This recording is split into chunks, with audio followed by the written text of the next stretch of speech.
1979 में मैं विस्तारक के रूप में बड़ौदा आया, तो उसके नरेंद्र भाई जी विभाग प्रचारक के रूप में थे।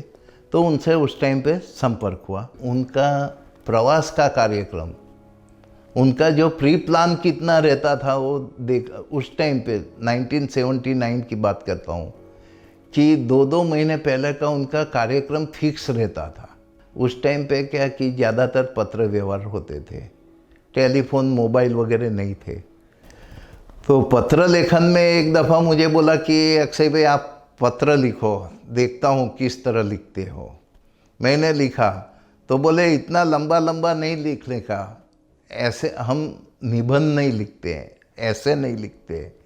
बोले कि उसमें पत्र में इतना इम्पोर्टेंस बात ही आनी चाहिए ताकि सामने वाला पढ़ते ही उसके मन में विषय की समझ आ जाए और उसी विषय के हिसाब से वो सोचना शुरू करे। यानी कि जो बोलते हैं ना हम, क्वालिटी कॉन्शियस थे वो।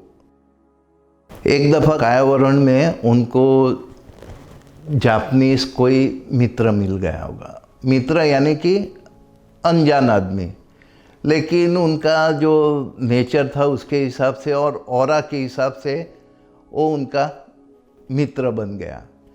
तो एक दफ़ा मुझे बोला कि अक्षय भाई ये पुस्तक लेके आप उसको पोस्ट कर दीजिए। और वो पुस्तक देखा तो मैंने गौतम बुद्ध उनका जीवनी था उसमें, और उनका इरादा ये था कि भाई भारत की संस्कृति विदेश में भी कैसी फैले, उसके प्रति उनका ये था।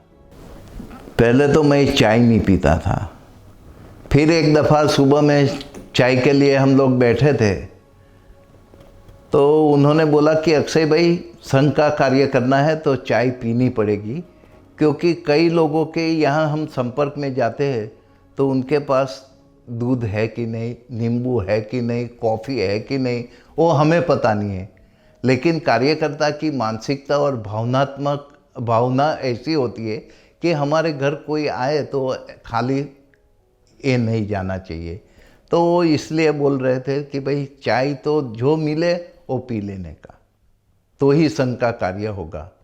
उसके बाद में एक दफ़ा बाल वर्ग था, उसमें माननीय मोदी जी का बौद्धिक था, क्योंकि वो प्रचारक थे तो बौद्धिक उनका सुनने के लिए हर लोग उत्सुक रहते थे। तो बाल शिविर में सब बाल, कुछ करीबन 300 जैसे बाल बैठे थे। बौद्धिक की शुरुआत इसी तरह की कि हमको भी ऐसा लगे कि ये बौद्धिक है कि क्वेश्चनरीज है, लेकिन उन्होंने उसमें से 2-3 बाल को पूछा कि आपका नाम बोलो, आपका नाम बोलो।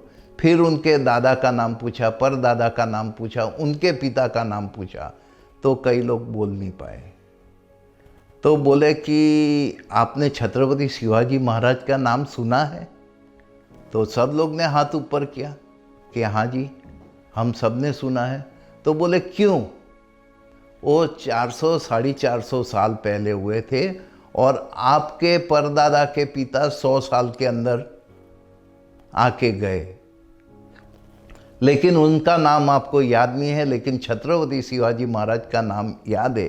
वो इसके लिए याद है कि जो भारत की उस टाइम पे परिस्थिति थी और समाज को खड़ा करने की उन्होंने जो स्ट्रगल किया और जिस तरह वो आगरा तक पहुंच गए थे और समाज को संगठित करते हुए समाज उपयोगी कार्य किया, इसलिए हम आज छत्रपति शिवाजी महाराज को याद करते हैं। क्योंकि विदेशी आक्रमणखोरों को पूरा भारत थक चुका था उनके साथ लड़ाई लड़ते लड़ते, लेकिन छत्रपति शिवाजी महाराज ने एक काम करके बताया तो पीढ़ी के लोग उसको याद करते हैं। मोदी जी हमेशा छत्रपति शिवाजी महाराज को आदर्श के रूप में देखते हैं। आपका अभी का भी उनका रवैया देखो, अभी का भी उनका काम देखो, तो जैसे पहले समाज के लोग सुखी होने चाहिए, समाज के लोग संगठित होने चाहिए और अपनी बॉर्डर सुरक्षित रहनी चाहिए। तो अभी भी डिफेंस के लिए वो इतना खर्च कर रहा है, और उसके साथ साथ में विदेश नीति में भी उनका इतना ही योगदान है कि विदेश को अड़ोसी पड़ोसी के साथ भी संबंध अच्छे रहने चाहिए। तो यानी कि ये सब छत्रपति शिवाजी महाराज से ही उन्होंने सीखा है, उन्होंने अपनाया है। और छत्रपति शिवाजी महाराज ही, मुझे ऐसा लगता है कि ये मेरा ओपिनियन है कि छत्रपति शिवाजी महाराज ही उनके आदर्श हैं।